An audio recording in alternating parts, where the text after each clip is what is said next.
ఏ హక్కుతో ఢిల్లీ పోలీసులు గాంధీ భవన్లోకి వచ్చారని బీజేపీపై రాజ్యసభ సభ్యులు రేణుకా చౌదరి మండిపడ్డారు. ఢిల్లీ పోలీసులకు మా తెలంగాణ తడాకేంటో చూపిస్తామన్న ఆమె మర్యాదగా కాంగ్రెస్ సోషల్ మీడియా వారిని విడిచిపెట్టాలన్నారు. అమిత్ షా టాక్స్, అంబానీ టాక్స్ విన్నాం, ఆర్ఆర్ టాక్స్ వినలేదని ఎద్దేవా చేశారు. కాంగ్రెస్ సోషల్ మీడియాపై కక్ష కట్టారని, మోదీ మతాల మధ్య గొడవలు పెట్టాలని చూస్తున్నారని రేణుకా చౌదరి ఫైర్ అయ్యారు.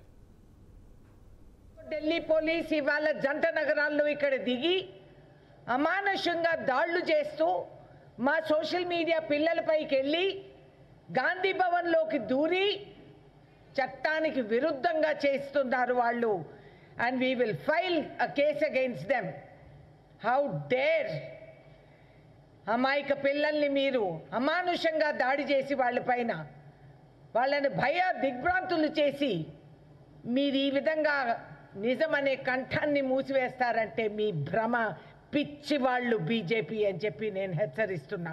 ఖబర్దార్!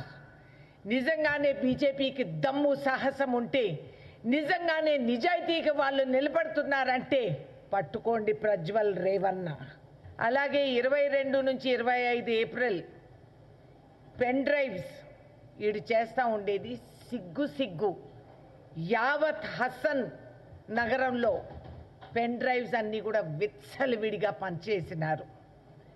ఈడెక్కడన్నా దరిద్రుడు ఎక్కడన్నా సావని, కానీ అమాయక ఆడవాళ్ళు పాపం వాళ్ళు పేరు ప్రతిష్ట పోయేటట్టు ఊరంతా కూడా వాళ్ళందరూ చూశారు. మేము స్వతంత్ర భారతదేశంలో బతుకుతున్నామని అనుకున్నాం, కానీ BJP has a fantastic record.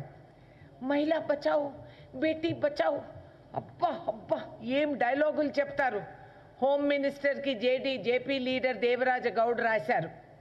Amit Shah Karnataka BJP president Vijendra డిసెంబర్లో 2023లో ఉత్తరం రాశారు. అయినా పర్వాలేదు, ఆడవాళ్లే కదా.